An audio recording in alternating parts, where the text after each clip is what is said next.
As a child, like many of my First of all, you loud as shit. Hold on. friends, Halloween was my favorite holiday. Not only do you get to dress up as your favorite character, but you also get to walk around and get free candy. Things changed though. On the Halloween that came when I was only 11. Hey, yo! Hey! God damn it! Got the hiccups. Come on, yo. Come on. I was like, why is she looking like that? The one, hold on. Go back. This one right here. Why? I was like, why is she looking like that? She grabbed 2 handfuls of candy. Cluck you for that. Things changed though. On the Halloween that came when I was only 11 years old. After that, I loved the holiday for the movies rather than the social aspect of it. You see, when I was growing up, the town that I lived in had a local orchard and pumpkin patch that would host a festival that would last the back half of October. For the most part, it was always a fun time. They had hay rides, games, pumpkin picking, and even a haunted corn maze. My ass. It was honestly one of the only cool things that my town did on a yearly basis. The best part of the festival was, of course, the last day of October, Halloween. That night, everyone wore costumes, and the orchard would run special sales and give out some free hot cider. It was hands down the most festive part of the season. That year I was dressed up as Leon from Resident Evil 4, and I couldn't have been happier with my costume. My family and I arrived at the orchard, and we all immediately split up. My dad went with my little sister to check out the petting zoo that they had, and my mom took my older 2 brothers and me over to the games to play around for a bit. The plan was for all of us to meet back up in time for the hayride, but before then, it was essentially a free-for-all. I was in awe as I walked around looking at all the costumes that people were wearing.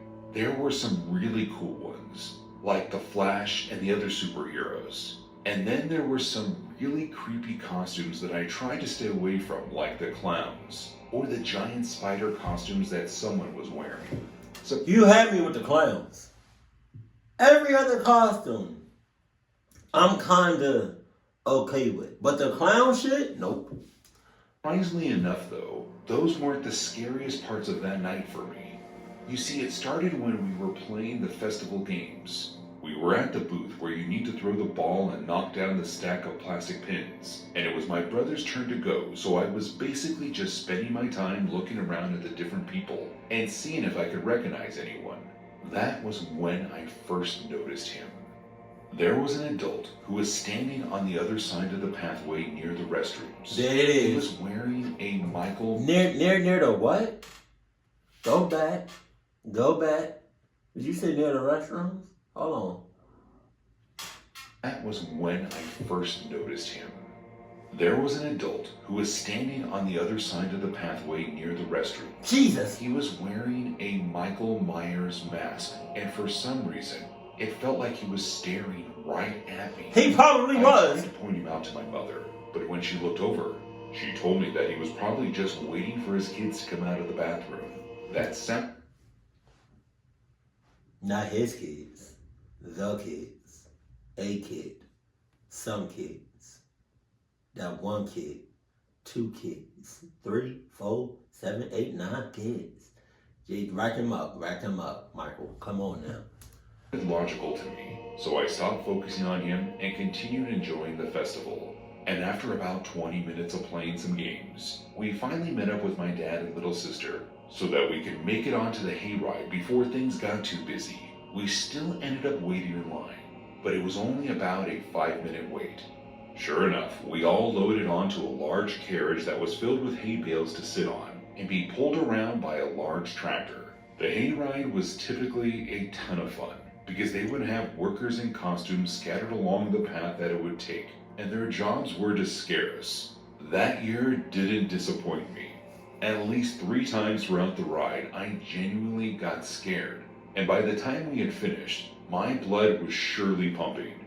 And after that, there was only one thing left for me and my brothers to do: the haunted corn maze. We told our parents that we wanted to do it before leaving, and they reluctantly agreed since my sister was getting tired and they wanted to go home. But eventually, we were able to convince them. My dad told us as soon as we finished, we were to go straight to the car and where they would be waiting for us. And as soon as we got the okay, we all made a sprint for the corn maze. By this point, though, the maze was packed, and it was hard to keep track of. I can't look at that shit. I cannot. I can't look. Man, cornfields are tall as shit. For what? Do they have to be that tall? Look at that. I mean, that right there is probably, this image right here is probably like over exaggerated, but oh, maybe not. You know, I've seen some cornfields that is like pretty tall, but like that's just like like. And who was who as we tried to make our way through it. I figured everything would be alright though. Little did I know, I was putting myself in a very bad situation. As I navigated my way through the maze, I eventually hit a dead end, and when I turned around, I realized that I had lost track of my siblings. Jesus. And if that wasn't bad enough, as I looked around the crowded maze for my two brothers, I noticed that I was being watched again. Oh. I was stopped dead in my tracks as I looked back through the maze and noticed that same adult in the Michael Myers costume looking directly at me. Jesus. I began panicking as the man appeared to start walking toward me. I ended up turning around and running in the opposite direction. I continued to look over my shoulder as I tried to make my way through the maze, and I could tell that the man had begun moving faster and faster. And right as I was really about to start freaking out, I accidentally ran into someone. After bumping into this older woman, she turned to ask me if I was okay, and at that point... Damn. So, wait. So is the older woman the mom? Hold on now. Like, mama. Jesus, man. So you encountered Michael Myers and you encountered the old lady?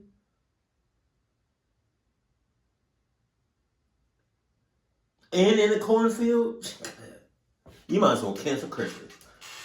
I was too afraid to get the words out, and I'm pretty sure she knew it. She told me that she was going to help me find my family, and for some reason, I trusted her. Wow. The woman helped me get out of the maze where I saw my brothers waiting for me. I explained what happened, and they thought I had just freaked myself out. The three of us made our way to our dad's car and got ready to head home. But as we were pulling out of the parking lot, I couldn't help but look back. To my horror, the man in the Michael Myers mask was actually standing in the entranceway, looking around the parking lot as if he was looking for me. I realized how close I was to being kidnapped the next day when the big news all over town was that a kid had gone missing from the Halloween festival. I told my parents what happened to me, and we made a statement to the police. But as far as I'm aware, they never found the child or his kidnapper. Hell no. Growing up in Chicago, you always hear about shootings, but you never expect to become the victim of one. Especially not on your favorite holiday. But if there's something to learn from this, I hope it's that you always keep aware of your surroundings. You see, it was Halloween of 2013, and I was invited by my friend Peter to a party that they were having at one of the bars that we like to go to on our days off. It usually wasn't too packed with people, but on this occasion, it was the total opposite. As soon as we showed up, I wondered if we'd bitten off more than we could chew. Lucky for us, we got inside and the party ended up being a ton of fun at first. We both grabbed a couple of drinks and began socializing with people that we knew. The lights were awesome, and the Halloween decorations were really well done. All in all, I started off having a really good time. That is until all of our attention was taken away from one another and turned toward the middle of what was supposed to be the dance floor. It wasn't clear exactly what was going on, but something had caused the band to stop playing music and the owner to turn the lights of the bar on. Sure enough, We both saw a couple of security guards making their way through the sea of people toward the center of the crowd, where it was now clear that a fight had broken out. We didn't really know the specifics, but all I saw was the security guards dragging one of the men out of the club, and he did not look like he was willing to go. He was kicking and fighting, trying to break free.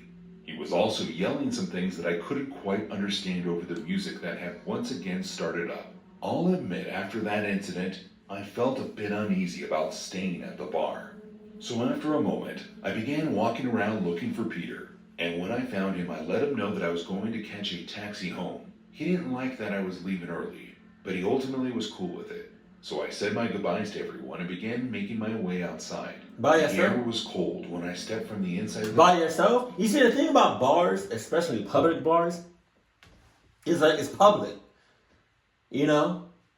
You got all kinds of people in that shit. Drunk, intoxicated, on some old shit. And you know, for the most part, I think, well, I don't really know, but I'm just saying, like, I'm pretty sure public bars, they're open to to anybody, you know. I mean, they do like a. I feel like they do security checks at certain bars before you go in, but then I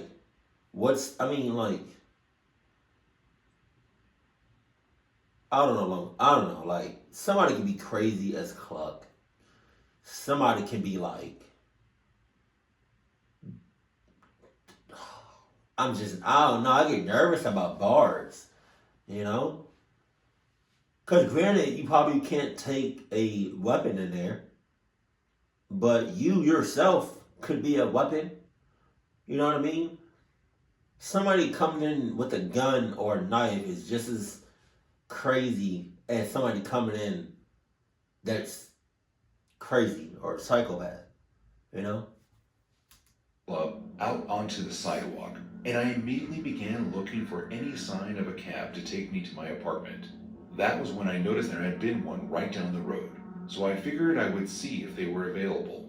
I began walking down the sidewalk, and as I got away from the door, I noticed that there was a man smoking a cigarette against the side of the building. I couldn't be sure, but judging by the blood running down his face, I would say that he was one of the guys who had gotten into the fight. I made sure to keep to myself, in hopes to not starting any conflict or bothering an already upset and inebriated person. But sadly, that wasn't enough.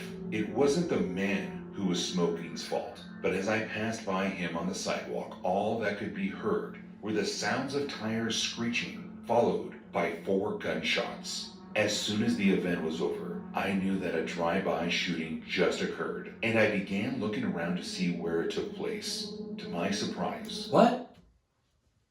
Why? Jesus, god damn. Why would you do that? Why would you go looking for the trouble? Why would you go looking for the cluck shit that just happened? You are the opposite. You a Nike head ass nigga. Just saying. Because I feel like if you hear some guns pop off and like some commotion, you'd run the opposite way. Non-Adidas looking ass. No. The man who had been smoking a cigarette was now keeled over, clutching at the side of his leg. Oh, boo-hoo. And that was when I realized that the shooting happened right where I was standing. Jesus. I looked down and noticed blood was starting to come from the shirt I was wearing. And I began feeling a burning sensation right below the left of my ribcage. I dropped to the floor thinking that my life was ending. But lucky for me and the other man, the bouncers right inside the door of the bar had heard the shots. They called 911 and they came outside and helped keep pressure on our wounds as we both lay there helplessly. At the end of the day, the police never found the shooter, but they were certain that it had to do with the fight that had broken out in the bar moments beforehand. It turned out that the other man who had gotten shot was involved in a gang, and because he wouldn't say who he was fighting with, and I didn't see anything, whoever shot us just got away with it. You just had Our first Halloween in our new home was something that my girlfriend and I had been looking forward to. You know what's crazy? We just moved, right? So this is about to be our first Halloween in this new neighborhood. You know how nervous I am? You know how scared I am right now? I don't know these people. I do not know these people. I mean, they seem nice. They seem cool, normal. But it's about to be our first Halloween. No, she lived here before. It's about to be my first Halloween in this neighborhood. Hell no. Never lived in a suburb before, and therefore didn't usually get many trick-or-treaters. So we were excited to give out candy and see all of the costumes while we sat at home eating some candy ourselves. Apples. And watching classic horror. Apples. Go back. Excuse me. Go back. The apples. Apples? How you gonna put apples in fruit next to some candy? I bet you, man, if I was one of them kids and I went up to the door and you gave me like a basket of candy, like, you know what I mean, like you said get some, and I saw some apples and some fruit, I probably would have literally picked up the fruit, turned around, and launched that shit. All of them, all the fruit. Just give me goddamn candy. I want the goddamn fruit. Who gives out fruit? Is that a normal thing? I haven't been to Halloween or trick-or-treating in a very, very, very long time. But is that a thing now? Because from when I was a kid, I ain't seen no damn fruit. I saw sweetness and candy. Yes. I ain't seen not a lick of fruit. Who giving out fruit? Jesus. And watching classic horror films. The night went great, and we honestly had more visitors to our door than we had initially expected. And by around 8 o'clock, we were out of candy. So we did what we were always taught growing up, and we turned out the porch light. This seemed to get the message across that we were out of candy, because for a few hours after that, we hadn't received any visitors. That is, not until we were getting ready for bed. Alright. It was around 11:30. 11:30? We had just finished watching Jeepers Creepers. 11:30? That's late as shit. I thought that the cutoff time for Halloween should be 9 o'clock, 10 at the latest.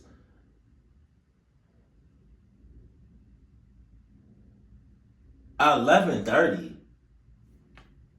By that point, we were pretty tired, so we had decided to turn in. The two of us made our way down the hallway and toward our bedroom. And just as I was about to lay down, I heard a knock at the door. My girlfriend looked at me, and I just told her that they would probably go away if we didn't answer. That was when we heard the sound of knocking again. Only this time, it seemed a bit louder. I decided that I should check it out, and I began making my way down the hall when I heard whoever was at the door the third time. And this time I could hear them yell out, "Trick or treat," afterward. The strange thing was their voice didn't sound like children. It almost sounded like young adults at the door. So to be safe, instead of opening it, as I approached the door, I simply yelled out, "I'm sorry, we're all out of candy. I hope you have a good night," and thought they would just leave it. Boy, was I wrong. Out of nowhere, the knocking on the door turned into banging, and before I could even react, my girlfriend came running down the hallway yelling at me that she had seen someone trying to look into our bedroom window. I told her right away to call the police. As the loud banging on the door continued, I looked down at the lock to make sure it was secure, and then I began running toward the other door toward the back of the house to make sure that it was locked as well. I'm glad I did, because as I got to the door, I could see the doorknob moving as if someone were trying to open it. I yelled to whoever it was outside my house that the police were on their way, in hopes that my girlfriend had gotten a hold of them. Suddenly, all of the banging and slamming stopped, and there was silence outside of the house. I could hear the phone call from the other room and was reassured that police were in fact on their way. I walked toward the front of the door and began listening for anything that I could hear outside. when out of nowhere, I heard the sound of glass shattering as a large stone was thrown through our living room window. Oh my I God. ran right over to the window and looked outside, and I was able to see what looked like 3 grown men in various masks running toward the end of my driveway. I yelled out that the police are on their way, to which I was surprised that one of the men replied, "Don't worry, we'll see you soon." By the time the police arrived, all 3 of the men were gone, and they weren't anywhere to be found around the neighborhood. Thankfully, they never came through on their threat. You sure? We never saw those 3 people again. You positive? That's cap. Because maybe they just didn't live to tell the tale again. Maybe they didn't live to tell the tale again. I don't know if I said that right. Point being, it's Halloween.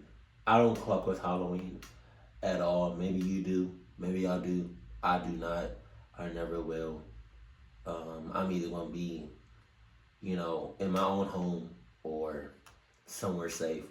I'm not going to be out and about of Halloween. And if I am, which is highly unlikely, hey mama, I'm going to be fully protected. That's all I'm saying. Keep it cool, keep it classy. And I love you. Stay happy. My family. Jesus.